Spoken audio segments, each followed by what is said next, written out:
Ya, kita kalau kita diberikan, dulu saya pernah diberikan kepercayaan kepada SMTK. SMTK dulu saya diberikan kepercayaan bahwa saya diangkat jadi ketua OSIS. Tapi saya salah menggunakan menit yang diberikan oleh kepala sekolah. Malahan saya mau melarikan diri dari SMTK itu, sehingga saya menjadi mau melarikan diri. Saya pergi kerja sehingga saya kecelakaan. Sampai di situ saya menyadari bahwa saya mau melarikan diri dari tugas yang diberikan kepada kepala sekolah SMTK. Tetapi dari situ, di saat saya kecelakaan, di situ saya mulai mengerti bahwa saya mau melarikan diri dari tanggung jawab. Namun itu mari kita buka Alkitab kita yang terambil Kejadian 2 ayat 8 sampai 25. Kita baca secara loncat-loncat saja mengingat waktu. Komadam membaca ayat yang ke-8, wanita ayat yang 15 dan Adam membaca yang ke-16. Hitungan 1, 2, 3.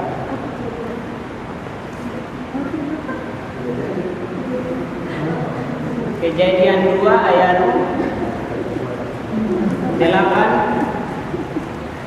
sampai 25. Kita baca loncat-loncat aja karena mengingat waktu. Komadam membaca ayat yang ke-8, wanita baca ayat yang ke-15 dan 16, Adam yang melanjutkan. Mulai hitungan 1, 2, 3. Selanjutnya Allah membuat nama Eden di sebelah timur, di sebelah Tuhan Allah mengambil manusia itu dan menempatkannya dalam taman Eden untuk mengusahakan dan memelihara taman itu. Lalu Tuhan Allah memberi perintah ini kepada manusia. Semua pohon dalam taman ini boleh kau makan buahnya dengan bebas.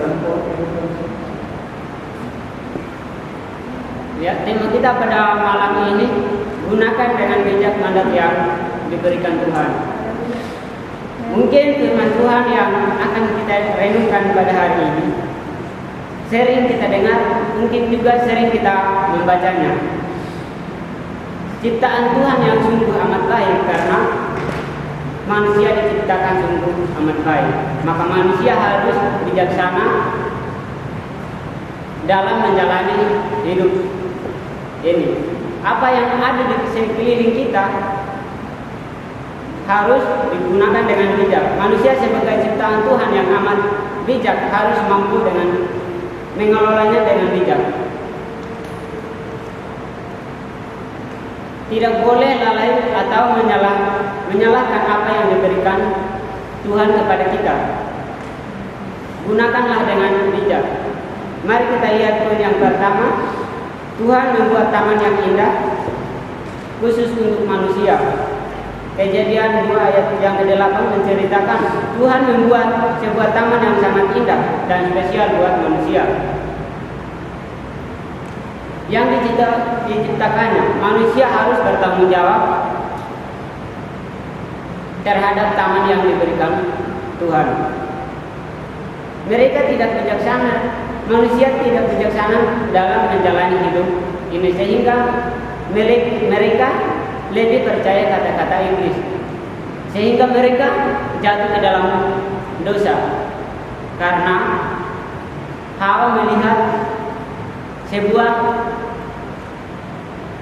pohon yang ada di tengah-tengah, buahnya yang indah sekali, dan Hawa juga mulai tertarik dengan buah yang ada di tengah-tengah taman, sehingga Hawa ikut apa kata-kata iblis, sehingga manusia jatuh ke dalam dosa. Apakah Tuhan membiarkan manusia melarikan diri dari tamni itu tidak. Tetapi Tuhan tetap mencari manusia yang jatuh dalam dosa untuk membawanya kembali. Karena manusia jatuh ke dalam dosa, sehingga melarikan diri karena mereka tahu bahwa mereka itu telanjang, sehingga mereka melarikan diri dari hadapan Tuhan.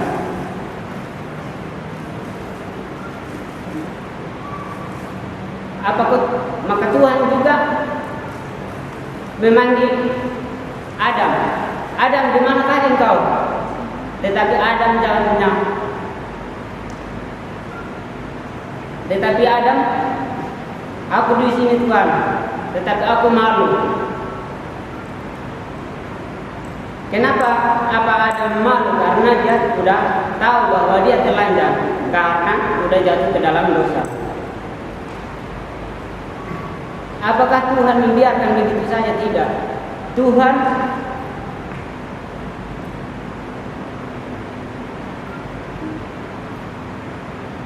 mengutus anaknya yang tunggal untuk menyambung kembali hubungan manusia dengan Allah Bapa, sehingga Tuhan rela mati di atas kayu salib untuk menembus dosa-dosa manusia, sehingga sampai saat ini kita masih ada hubungan antara Allah Bapa dengan manusia. Maka kita harus menjaga mandat dengan baik apa yang diberikan Tuhan. Mari kita lihat poin yang kedua, Tuhan memberikan kuasa, kepercayaan dan perlindungan kepada manusia. Kejadian 2 ayat 15 sampai 16 memberitahukan kepada kita bahwa manusia diberi kuasa untuk menjaga dan memelihara Taman Eden sekaligus perlindungan Tuhan. Oleh sebab itu manusia harus melaksanakan tugas yang dipercayakan Tuhan dengan bijak atau dengan baik. Seringkali kita kalau diberikan tugas atau tanggung jawab, mungkin ada kesalahan atau mungkin kita jatuh dalam kepercayaan itu. Seringkali kita melihat orang yang kita sayang, orang yang kita percaya, tetapi ada kesalahan untuk jatuh dalam dosa karena tidak menjaga dengan bijak mandat atau tugas yang diberikan.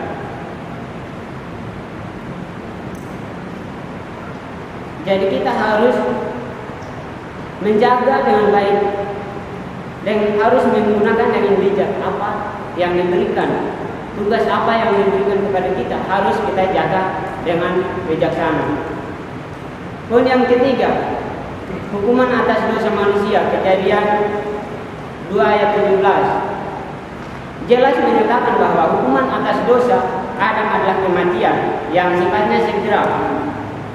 Pada hari engkau memakannya, itu dalam kata pada hari engkau memakannya. Apabila kita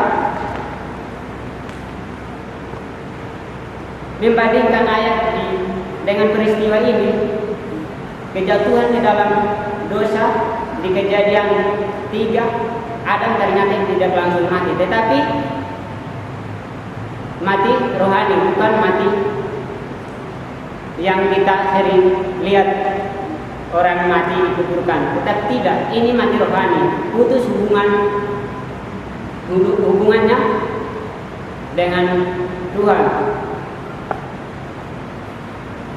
Walaupun dua solusi di atas ini kita sering di atas mendukung keharmonisan Alkitab, namun kita sebaiknya menolak usulan tersebut. Kejadian 1 ayat 11 memang mengajarkan tentang konsep anugerah, tetapi bukan dalam arti penghapusan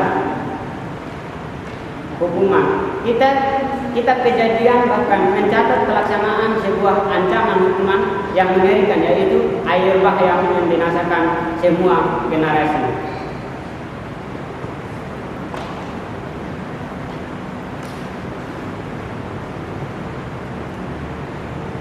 Dengan pemberian Tuhan yang luar biasa kepada kita, maka seharusnya kita tercoreng ketika kita tidak bijak, berarti kita sudah salah menggunakan kemampuan yang diberikan Tuhan kalau kita tidak bijak.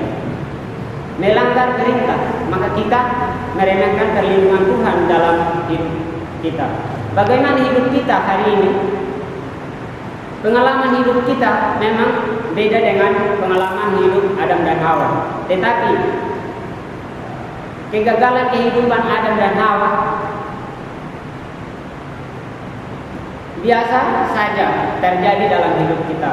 Karena Kristus kita menjadi ciptaan baru, maka kita harus menyelamatkan kita. Maka kita harus bijaksana dalam menjalani hidup ini. Apa yang Tuhan percayakan kepada kita harus digunakan dengan bijak. Kiranya Tuhan memelihara dan memberkati hidup kita. Amin. Mari kita berdoa.